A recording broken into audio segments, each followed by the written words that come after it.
Ladies, today is Thursday, May 11th. I'm Ravneet. I'm Naisha. And here's what's going on at Chs today. Prom is Saturday, May 20th from 7 to 11 at the Grand 1401 in downtown Fresno. It's a wonderful building that looks down over the Fresno downtown skylight. Tickets are on sale this week from May 8th through the 12th. Tickets are $60. May 15th through the 19th, tickets are $65. Tickets are $5 off with ASB. May be a junior or senior to attend unless asked by a junior or senior. Please make sure to pick up your dance pass or guest pass from room 65 or 67. You may only clear dance or guest passes at break or at lunch in room 11 or in the finance office. There will be a DJ, finger food, and a raffle and fun. So don't miss out. Seniors, it is your last year. Hey students, this week is Teacher Appreciation Week, so make sure you say something to your teachers on how much you appreciate all they do for the school. If you have a school-to-home Chromebook, the district has a return date of May 22nd. You'll bring your school-to-home Chromebook with power plug and cable to room 32. If the school-to-home Chromebook is not returned, the district will be putting a fine to the Chromebook. If you have any questions, please come to the library. Hey, interested in driving? Use this upcoming QR code to sign up for our Driver's Ed Online. It's easy, it's fun, and it helps out our school. Sign up!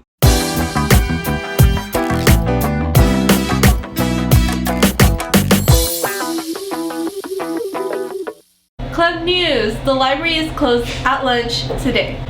There will also be a book club meeting today during lunch. Career Center! Attention all sophomores and juniors with the 3.0 GPA. Are you interested in earning college credit this summer or during the fall 2023 semester? Registration is now open and begins May 9th for the fall 2023. See Miss Lynn in the Career Center if you have any questions. Attention shuttle students that travel to East Campus first and second periods. This Thursday and Tuesday and Thursday of next week, there'll be no shuttling to East Campus because of the SBAC schedule.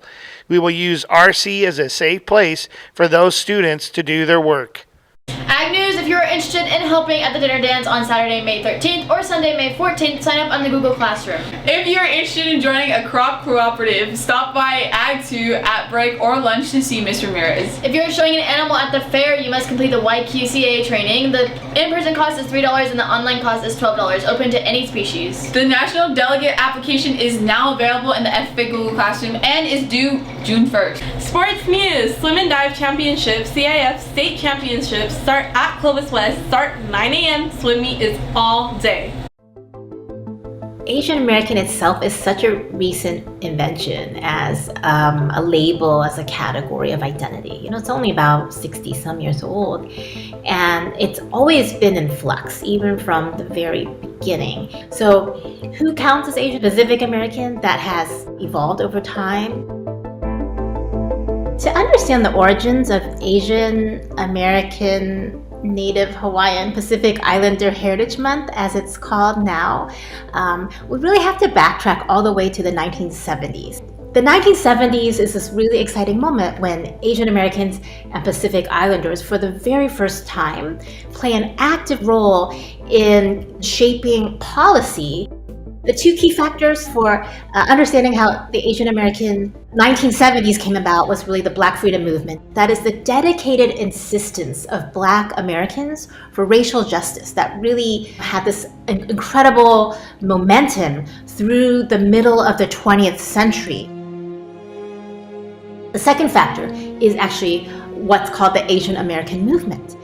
This was a grassroots nationwide political mobilization of people of different communities and backgrounds. At the time, mostly Japanese Americans, Chinese Americans, and Filipino Americans. The Asian American movement had two big inspirations. One was Black Power, and the other one was the anti-war movement. That is the kind of groundswell of opposition to the United States military interventions in Southeast Asia. A lot of young people are really at the forefront of that. Students, for instance, at San Francisco State Strike in 1967, 1968, they pushed their administration to establish the nation's first school of ethnic studies. Because of the Black freedom movement, the civil rights movement, affirmative action, there's a small but growing number of Asian American and Pacific Islander employees of the federal government. One of those goals, in fact, was to push the federal government to establish an Asian Pacific American Heritage Week. So at that time, it was a week, and I think in a lot of ways, the Hispanic, Latino, Latinx community set that template in 1968. That's when the U.S. saw its first Hispanic Heritage Week. There are two women in particular that come to lead this charge. Their names were Jeannie Ju and Ruby Moy. Congress eventually passed a joint resolution to recommend that early May be designated as Asian Pacific American Heritage Week. Frank Horton, that Ruby Moy worked with, was one of the principal co-sponsors, as were Asian American members of Congress, Senator Daniel Inouye, Senator Spark Matsunaga, Representative Norman Mineta. In 1979, President Jimmy Carter issues a proclamation declaring the nation's first Asian Pacific American Week to be in May 1979. May was chosen because it marked the anniversaries of two important events. The first was the very first time a Japanese immigrant arrived and set foot in the United States as far back as 1843.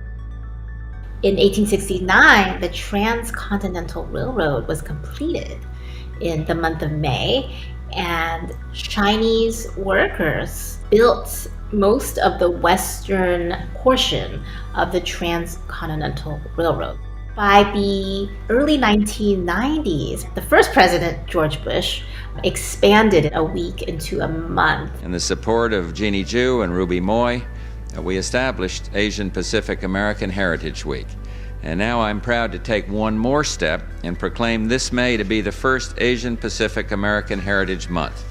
But that really suggests the growing political influence and power of Asian American and Pacific Islander groups. We can have the fun parties and cultural displays, thinking about how we can best make use of this Heritage Month that so many community organizers worked so hard for in the 1970s to bring that opportunity to us. Please stand for the flag salute. Ready, salute. I pledge allegiance to the flag of the United States of America and to the republic for which it stands, one nation, under God, indivisible, with liberty and justice for all. You may be seated. Today's weather is sponsored by Donut. You know how much we appreciate you, teachers. Today's a high of 76, low of 55, mostly sunny. Have a great day, Grizzlies.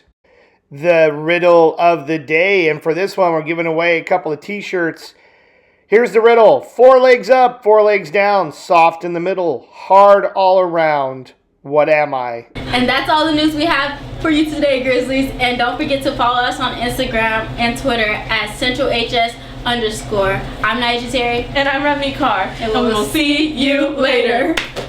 Okay, dogs. Yeah. You can have fun editing tonight.